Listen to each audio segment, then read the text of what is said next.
India ka Bangladesh ka ki border ni hojik aina usariba kanoje akhoi ki border fencing aitara border pillar ka to loi le hore border fencing ni adu ki fence to usara ge to si lei je border fencing ne kai thau ji na kanda si je border fencing ne India versus Bangladesh ki.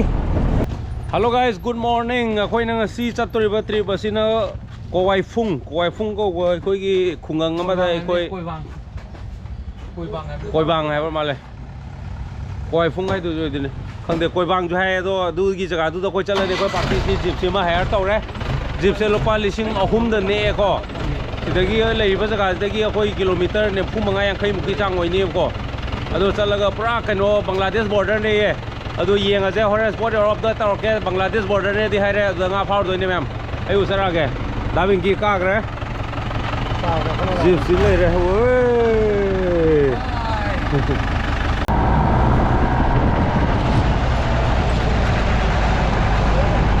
Ma'am अखोई कोइबांग की journey हो रहे कोइबांग journey हो रहे उसे ये वो सीनरी जी मथता वाओ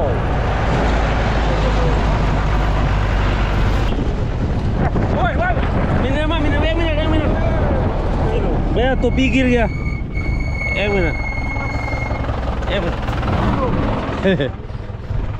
तो पीता हो रहे कोइबांग सर पे मैं वीडियो न मिंगा ना तो पीता हो रहे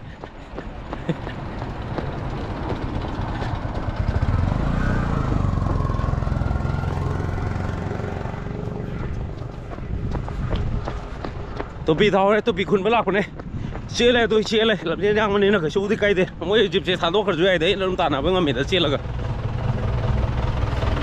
ai noi salam dribo ai nम ताना खला जु आ दु ai na nम ताना खला जु आ दु ngai na mine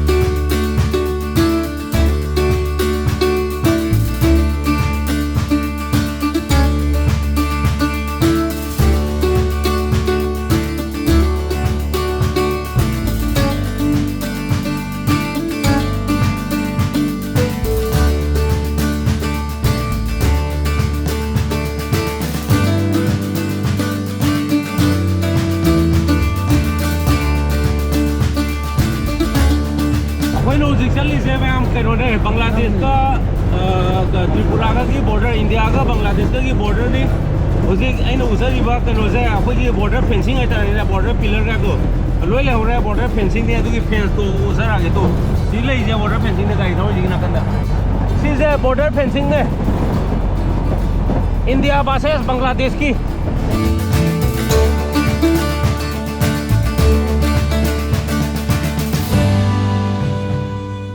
मखोई की बॉर्डर फेंसिंग असे उरुबदा थमोई द कलक जब फौजी मखोई की सु असिगुम न खरम लबदी हौजिक थोकलिबे इरांग से थोकलम दबसु याय खल्लुबदा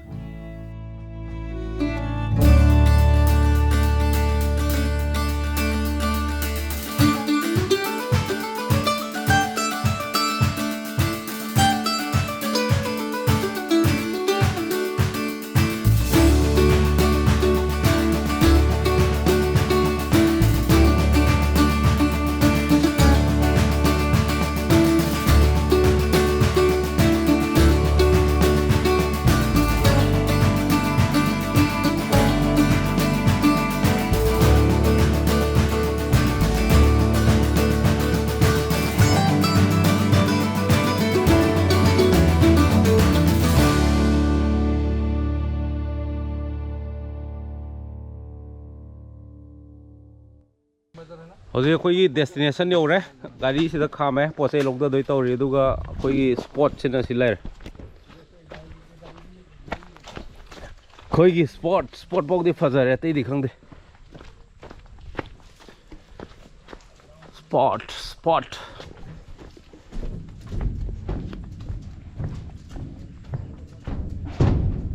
tu pura pat ne ko thong ju le son de le re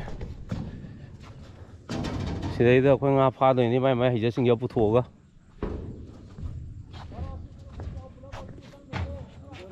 ꯌꯦꯡꯉꯣ ꯍꯥꯏꯗꯤ ꯃꯣꯏ ꯍꯥꯏꯁꯦ ꯁꯤꯗꯩꯗ ꯍꯩꯖꯁꯤꯡꯖ ꯄꯨꯊꯣꯛꯑꯒ ꯉꯥ ꯐꯥꯉꯝꯃꯗꯤ ꯐꯥꯅꯔꯣ ꯍꯥꯏꯕꯀꯣ ꯉꯥ ꯂꯩꯕ ꯂꯩꯇꯕ ꯑꯆꯧ ꯑꯆꯧꯕꯗꯤ ꯂꯩ ꯍꯥꯏ ꯑꯗꯣ ꯀꯌꯥꯝꯅ ꯐꯥꯗꯣꯏꯅꯣ ꯈꯣꯠꯇꯣꯏꯅꯣ ꯑꯗꯨꯗꯤ ꯐꯥꯔꯀꯥꯟꯗ ꯈꯪ ꯇꯥꯔꯦꯅꯀꯣ ꯑꯗꯨꯗꯨꯅ ꯍꯧꯖꯤꯛ ꯌꯦꯡꯉꯁꯤ ꯑꯩꯈꯣꯏ ꯁ꯭ꯄꯣꯠ ꯐꯖꯕ ꯑꯃꯗꯤ ꯌꯧꯔꯛꯑꯦ ꯉꯔꯥꯡ ꯅꯍꯥꯟ ꯅꯣꯡꯃ ꯅꯤꯅꯤ ꯃꯥꯡꯉꯨꯔ ꯃꯇꯨꯡꯗ ꯌꯨꯝꯗꯩ ꯂꯥꯛꯄꯩ ꯀꯩꯒꯤ ꯄ꯭ꯂꯦꯟ ꯇꯣꯡꯕꯩ ꯀꯩꯒꯤꯀꯣ ꯍꯧꯖꯤꯛ ꯁ꯭ꯄꯣꯠ ꯐꯖꯕ ꯑꯃ ꯌꯧꯔꯦ ꯉꯔꯥꯡꯒꯤ ꯆꯥꯕꯤ ꯃꯨꯔꯥꯒꯤꯗꯨꯁꯨ ꯏꯁꯤꯡ ꯀꯩꯅꯣ ꯇꯧꯁꯟꯗꯅ ꯌꯥꯗ꯭ꯔꯦ ꯑꯩ ꯃꯃꯥꯡꯒꯤ ꯚꯤꯗꯤꯑꯣ ꯌꯦꯡꯕꯤꯔꯣ ꯑꯗꯨꯏ ꯚꯤꯗꯤꯑꯣꯗꯨꯅ ꯑꯩꯈꯣꯏ ꯀꯣꯏꯕ ꯆꯠꯂꯨꯕꯗꯣ ꯀꯩꯅꯣ ꯖꯪꯒꯜ ꯇ꯭ꯔꯤꯞ ꯇꯧꯕꯗꯣ ꯖꯪꯒꯜ ꯁꯐꯥꯔꯤ ꯍꯥꯏꯇꯥꯔꯦꯅꯦ ꯖꯍꯥꯖꯇ ꯑꯗꯨ ꯇꯧꯔꯦ ꯍꯥꯏꯔꯤꯕ ꯁꯤꯒꯤ ꯄꯨꯈ꯭ꯔꯤꯁꯦ ꯁꯤꯒꯤ ꯄꯥꯠꯁꯦ ꯑꯗꯨꯛꯀꯤ ꯃꯇꯤꯛ ꯆꯥꯎꯋꯤ ꯃꯅꯨꯡꯗ ꯑꯁ ꯅꯥꯀꯟꯗ ꯑꯃꯨꯛ ꯊꯦꯛꯑ ꯆꯪꯈ꯭ꯔꯦ ꯁꯤꯁꯨ ꯊꯦꯛꯑꯒ ꯑꯗꯨꯝ ꯄꯨꯔꯥ ꯄꯥꯠꯅꯦꯕ ꯁꯦ ꯌꯥꯝꯅ ꯆꯥꯎꯕ ꯄꯥꯠ ꯑꯃꯅꯤ ꯁꯤꯗꯩꯗ ꯌꯦꯡꯉꯁꯦ ꯁ꯭ꯋꯥꯏꯗ ꯃꯐꯝ ꯆꯥꯕ ꯑꯃ ꯌꯦꯡꯉꯒ ꯑꯩꯈꯣꯏꯒꯤ ꯇꯦꯟ ꯈꯜꯂꯅꯤ ꯑꯗꯨꯒ ꯉꯥ ꯐꯥꯕ ꯍꯧꯔꯅꯤ ꯃꯌꯥꯝ ꯌꯦꯡꯉꯁꯦ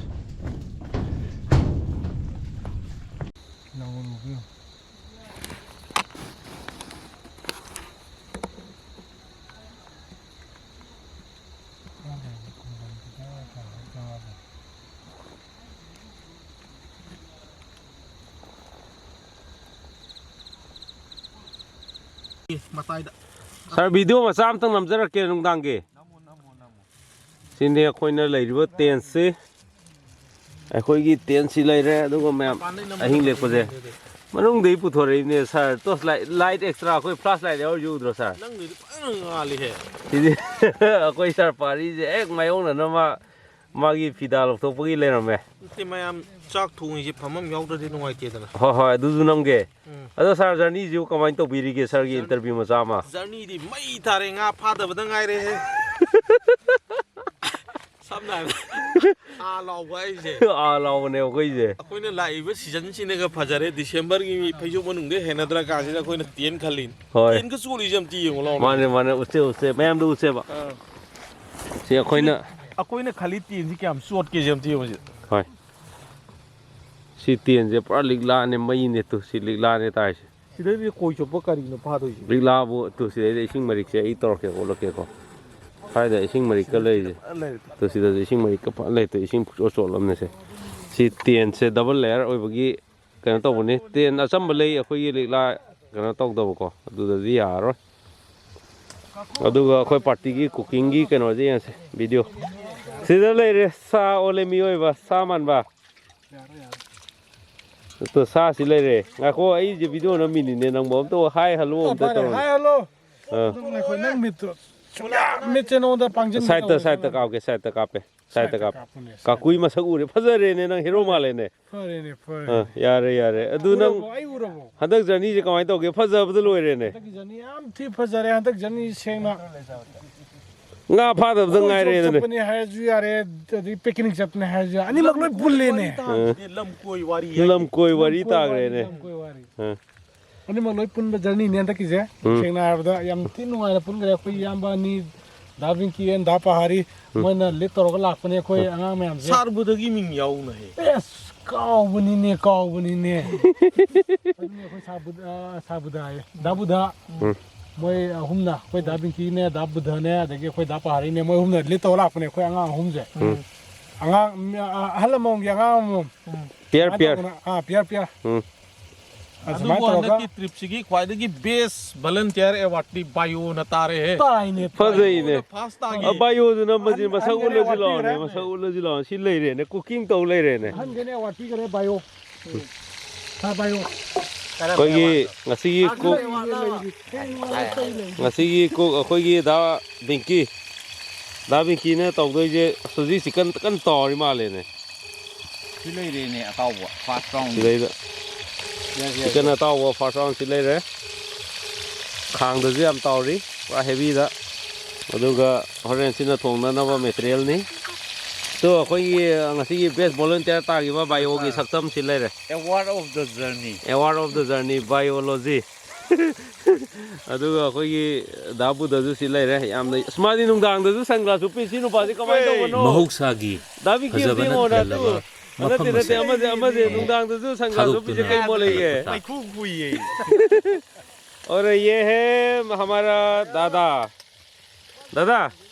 मैं वीडियो बना रहा हूँ आप थोड़ा बता दीजिए ना यहाँ के बारे में दादा इसमें थोड़ा बता दीजिए कि यहाँ के खासियत यहाँ की लोकेशन का आपका एरिया का खासियत क्या है मेरा लोकेशन में कोयफंग में है। कोईबांग। हाँ कोयफंग में है, मतलब ये फिशर नाम है तो तेर फिशर है। तेर फिशर के अंदर है। सब कुछ डॉक्टर मछली इधर निकलने पड़ेगा। कोई डॉक्टर है, कोई फिशर भी है, इसलिए। हाँ उन्होंने ये बनाया था। हाँ हाँ जी ठीक है। ये अंदर मतलब ये तेर फिशर अंदर से बना है। ठीक है दादा, ये है हमारा नौरेंदा के गांव पे है हम सब। और नौरेंदा हमारा एकदम अतिथि देवो अतिथि देवो वो वाला हमको दिखा रहा है। थैंक यू दा। और ये कोई ना तो जैसी यामना फजखरे अखोगी दाबिंकीना नईखरे ngasiगी ओइना अदो बायो लेरे कोई सर पहाड़ी लेरे सर पहाड़ी दी नुंगदी am नुंगाइरे nga फादब द ngaire हाइग्रे इंब खंगद्रे गइनो इंब खंगद्रे ए इलेक्ट्रिसिटी खंगद्रे अब काइदगी सि टेन मैम जे खंगलक तो सि लैजे अखोगी टेन सिना अखोगी कइनो थमिने अखोगी वेयर हाउस अखोगी बैगेज के गा सि लोय थमने अब लिगला सोतना तो तेदा अखोगी खाउ नुंग के का लोय मा अखोई सिदा थमनी यामना नुंगाइरे सि नाइट व्यू ने तो अस कनो जे फजारे तो था गा उरे था जे लाइट कापसले दिखर ngalhan ge सिस था उरे तो प्रसिंग ने से सीने लेस यामना नुंगाइरे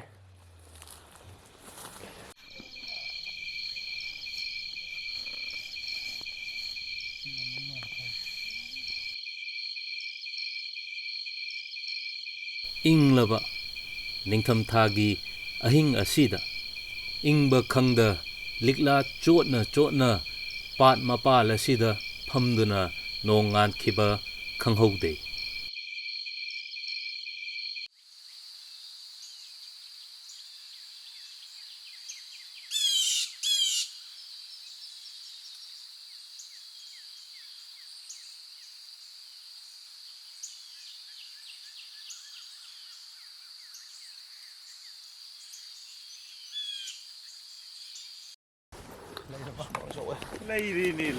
सा मनोंगाइरबो कैमरा कोई सारे लाइट तुम तो लागी मेकअप तो गुम दुंगाइ रे नंग नम मी मैम नंग मेकअप तो फन तौइने हाइगुमना लाइट तुम तो पीउनी सा नोंगाइरबो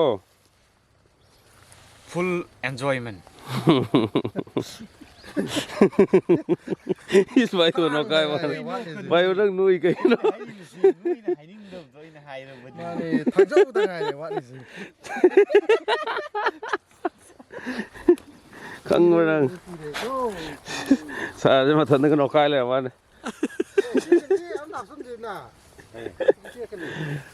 सार दे नेम गी नुपी गे ओ सार कमाई तो गे सार दे इना नुवाइरे हुमांग सौरी उमांग सौई दा तारे इंगदम दा इंग खंगद्रम लियो ना भाइयों मनाइ जि नुइ बम त तौ अरे इंग बसु संगद्रे थी थी हलिङै जा हेउ गेको हाइरो नि हाइरो सक्ना त बि याम भले मे मैत्री पुरा आइ पछि मने programme आनन्द्रे yam form may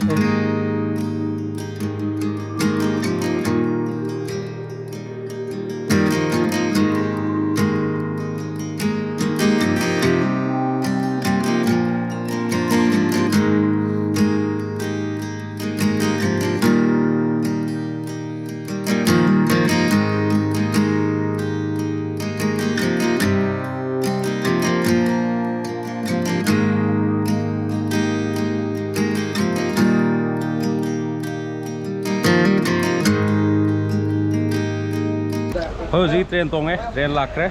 Ừ. Ngang ada kia mà phong da a lau về và lau mà tung đâu gì, halang na bagi lambi da train đó lấy đấy. Thôi pot say cái gì lấy, okay. Journey nó ngay vì kì. Gặp chi nó ngay. Gì local train đó mong tàu này tu Agartala. Agartala last station itu masih ada ki Radhanagar lagi amu Commander to orang ni Uttarakhand ke. Masih ki plan je. Apa station Radhanagar tau tu. Radhanagar night walk. Ini yang awal tu mu direct airport. Trauma tu aku flight je. Mana? Juga pungani. Baru 55. Okay. Pungani tadi compulsory. Ani makai hope dari New York ni. Okay. Adone hujik Zolaibari akhoi thadome. Bye bye Zolaibari. Bye bye Zolaibari station.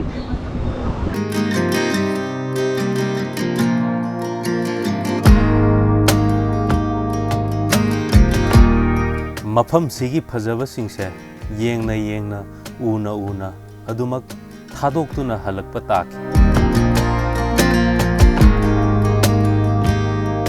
Lam koiba haibase khanjallurabadi nokningba jat. Mafamduda lektuna chaduna leiringaidadi thoidokpa khalludi. Adubu mafam ado thadoklamdai mikup asidadi aikoina ukhiba phajaba pumnamak ningsing halli mitta sangsangna uhali. Matam masu phatmandi nungaiba mikupti thunamak pukhinaba honai haukibaga khanghaudi.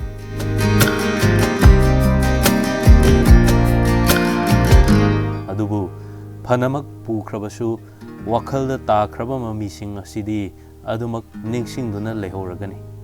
Matam nangna leptana chatkhrabasu.